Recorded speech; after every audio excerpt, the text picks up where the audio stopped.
You're listening to the Journey podcast. Is the future of medicine hidden in the intersection of quantum physics and age-old energy practices? Find out more in today's episode.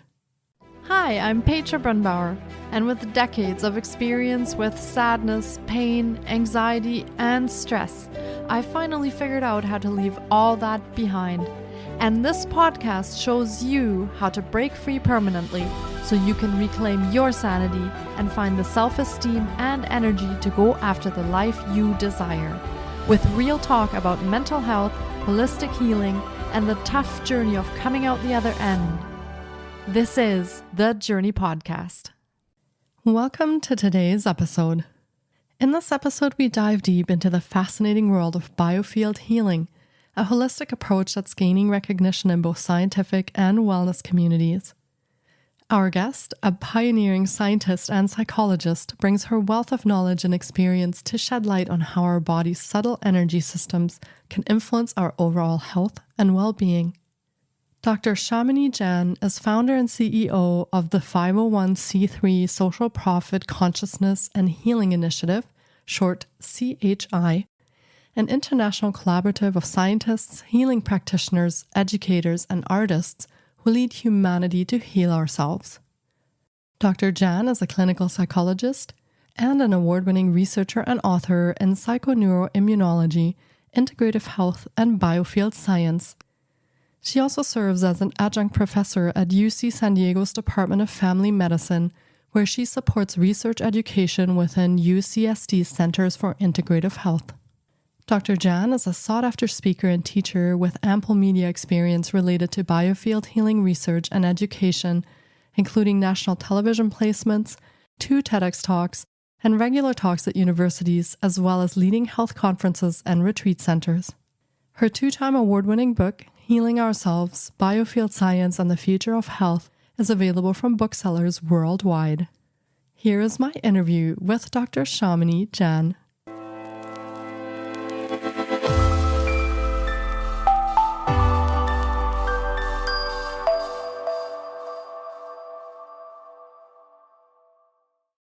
Hi, Shamini. It's so great to have you on the podcast today.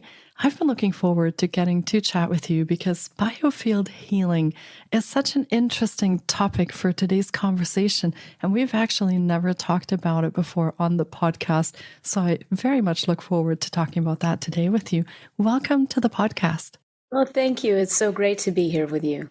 Oh, it's my pleasure. And I know our audience is going to love what we'll be talking about today. So would you like to start us off with a little bit about who you are and maybe a bit about your story and what brought you to what you do today?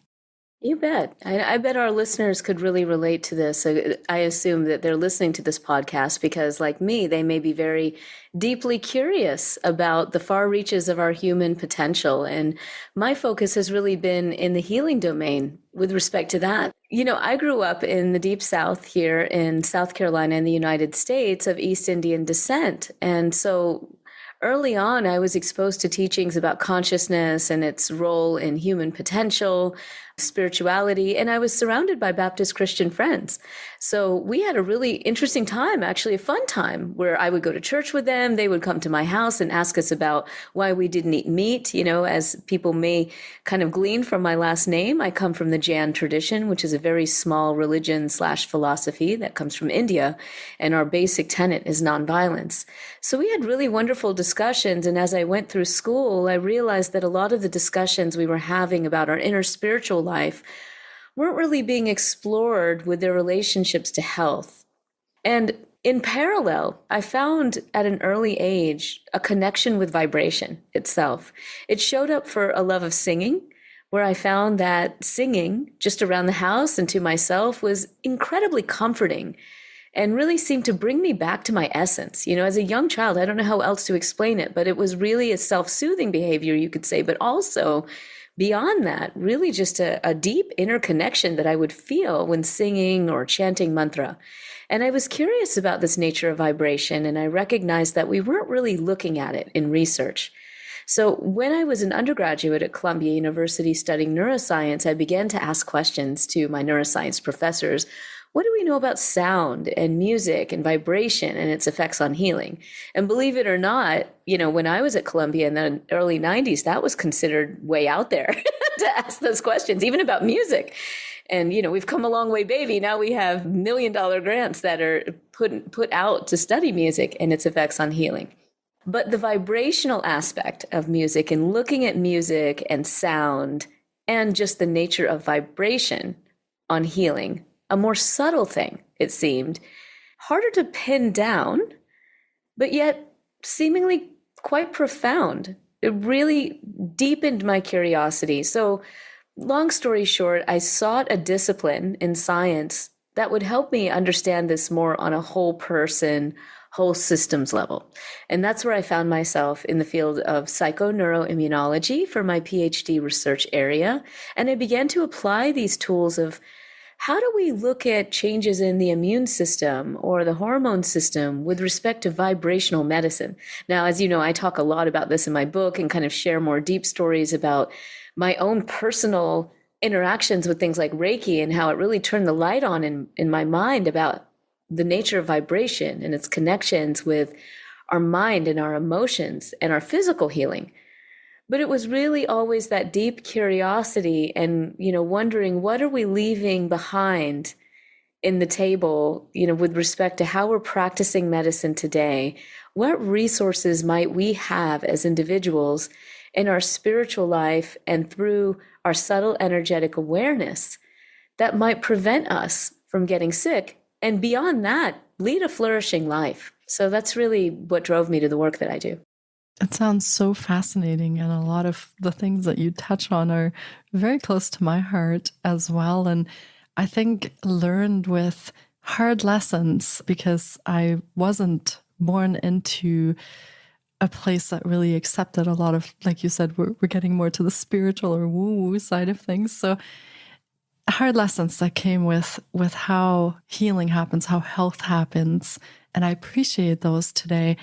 Now, you sometimes talk about that we live in a world where actually pain and disease are at levels they weren't at previously, very high levels. So is there a gap at the moment of how we, let's put us in quotations, should heal ourselves and what the medical system is currently doing? Is there a gap that you've observed?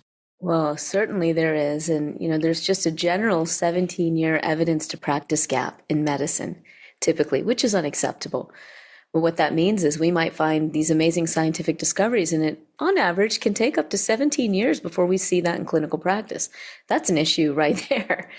With respect to pain and chronic disease and lots of things, the issue then is that when we look at the evidence behind integrative health and holistic health practices, including practices like energetic and spiritual healing, we see that these practices can be enormously helpful for patients. Now, there is still a great deal of research to be done, but there are over 400 clinical trials alone in energetic and spiritual healing practices. Over 125 of those are randomized controlled trials, which are still considered the gold standard of medicine today. So it isn't that there isn't evidence, there's building evidence. And the importance of really sharing that evidence is not only to galvanize more research that can impact clinical care. That's one way that, we do things at my nonprofit, the Consciousness and Healing Initiative. We like to forward research and research education so that we can really integrate these practices in clinical care. And I can tell you wonderful stories, for example, here's an example of a story here, a healing practitioner that I know who was working in Kansas City, kind of delivering healing touch practices for veterans with PTSD, pain, cancer. And one day he wrote me and he said, Shamini, quick, can you send me a list of the best studies that have been done in energy medicine, biofield healing, spiritual healing practices? And I knew he was delivering this care out. So I said, sure. I sent him it right away. And then a few weeks later, checked back with him and I said, well, what was that about? And were those resources helpful? He said they really were, because we've been delivering these healing practices to the veterans and they're telling the clinical staff and the hospital administrators that they feel better, but we didn't have research around it. And the hospital administrators were kind of scratching their heads, like you said, is this woo? I have a student of mine said, I love you guys and the Consciousness and Healing Initiative because you're helping us move from woo to true. That's so true. Because when he shared the truth of the data so far, the hospital administrator said, oh, okay, there really is an evidence base for this. There is, tried and true, published, placebo-controlled research showing that these practices can really help. They gave them several $100,000 to expand their programs for veterans. We actually filmed these guys for our upcoming documentary that's coming out next year called The Energy That Heals. If anyone wants to check that out, just go to theenergythatheals.com and you'll see our trailer and all the wonderful people that are part of this film. We filmed these patients. And I can tell you that one of the reasons why we exist at the Consciousness and Healing Initiative is to make sure that we're helping to bridge that evidence to practice gap, because it is tremendous everywhere, and certainly for health practices. And the real point of it is, once we become aware, first of all, that there's evidence, as I mentioned, you need to share the evidence to get things into clinical care. But even for some people, it's really moving from woo to true in our hearts and minds. So once we realize this is a reality, we realize how powerful our human capacity is to heal. And we can look at on the emotional level, the mental level, the social level, where we understand our relationships matter and our environment matters, the food we eat. But once we deepen our practice to where we are experiencing things on a more moment-to-moment level and developing our subtle awareness, we have even more power to direct our lives and our health. And I think that is one of the most exciting things about this area of biofield healing, biofield science, opening us up to the energetic and field dimensions of our human experience and recognizing how much power we have in our healing process. Yeah, that is so empowering. And I love the woo to true because so often I feel like that is a stumbling block when we come across really great modalities and in energy healing, but they're stamped off as 200 years ago, this was witchcraft kind of thing. So I love the fact that there are evidence-based techniques. We have data to support that, and we are moving into actually accepting that a lot of these things, and these are not new, many of these are ancient techniques that were well known thousands of years ago, and somehow we lost connection to these techniques. But the ancient civilizations knew that that was part of our healing. So I love the fact that this is coming back and that we are orienting ourselves more to integrating these practices. Now, when you talk about biofield healing, what is the biofield and what does that even mean? I'm a little bit curious. There may be some listeners that aren't very familiar with this. So what does that actually mean when we talk about the biofield? Well, let's break down the term first, right? Because there's bio, obviously, and there's field. So we have kind of a sense that this has to do with fields of energy and information. That's how we describe it, that impact biology. This term was coined a couple of decades ago now, actually, at the National Institutes of Health by scientists, because they were trying to figure out, well, we're seeing these effects with things like acupuncture, energy healing, even devices like pulsed electromagnetic field stimulation. It seems that there are some aspects of energy that we can measure, like pulsed electromagnetic field stimulation or whatever. And then there are these more subtle aspects that have been talked about and described and placed in medicine for millennia in indigenous healing practices, including Ayurveda, Chinese medicine, and many more. And so those aspects, of course, are more subtle, but they also talk about working with the field. So the concept of biofield is not new. It's just new scientific terminology to try to create an umbrella, and this is what I do call it. It's an umbrella term. There's not a singular biofield. There are plural biofields. And the way that the National Institutes of Health scientists described the biofield was fields of energy and information. Actually, they described it this way: a massless field, not necessarily electromagnetic, that guides the homeodynamic functioning of a living organism. In plain English, fields of energy and information that can guide our health. Now, what does that mean? Well, they're fields. There are many different fields. So in practice, in research, when we look at biofields, Look, some of this isn't controversial. We've been doing it for decades. We look at heart rhythms and heart rate, and we look at the rhythms of the heart to tell us about heart health. That's EKG, EEG, looking at brain waves. Those are electromagnetic readouts. We use MRI, that's electromagnetism applied to be able to scan the brain. These things are not controversial. Honestly, you could consider that part of biofield medicine. And then there are so many devices these days, non-invasive brain stimulation practices, transcranial magnetic stimulation, and PEMF, as I mentioned, applied to the body, low laser light therapy, all of these where we can measure the energy going in. We still don't really know, down to the level of cellular signaling in some ways, exactly how the energy is transducing through the skull and, all of this. But we can see these downstream effects, right? So it turns out that we can do the same thing with subtle energy therapies, where, yes, it's true that we're not necessarily able to measure all of the aspects of the so-called field that the practitioners are in contact with, but we can measure the downstream effects on health. And so those 400 clinical studies I was mentioning are studies where we can look at these biofield healing practices like Reiki and therapeutic touch and pranic healing and laying on of hands and Satnam Rasayam in so many traditions. And we see these effects on mental and emotional wellness, reductions in pain, reductions in anxiety, shifts in depression, shifts in insomnia, changes in immune function, changes in hormone function. And a lot of these studies, as I've mentioned, have been done with human patients, with PTSD, with cancer, with pain, anxiety, many of them. But there are also studies that have been done with cells and with animals, where they're really trying to look at how does this biofield, how does this so-called energy get under the skin and foster real changes in the body beyond, most people think that cells and animals aren't, prone to the placebo effect. And that's a lively conversation we can have. As you know, I have a deep dive in placebo in my book and what it really means. But these studies with cells and animals in biofield science, and these are conducted at MD Anderson Cancer Center, Harvard University, University of Connecticut, repeated studies that have undergone incredible scrutiny, some of these funded by the National Institutes of Health back in the day, and others. In a nutshell, are finding something very interesting. First of all, they're effective. And when I say they're effective, the most recent studies from MD Anderson Cancer Center are showing that different kinds of energy healing given to mice that are injected with a particular form of cancer. So here they're doing similar studies like they would with a drug. They inject these mice, poor mice with cancer.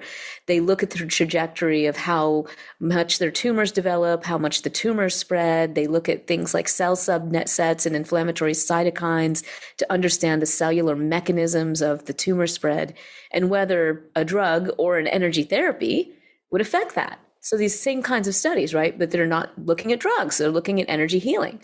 And what they're finding is that energy healing given to these rats, and they're not touching them.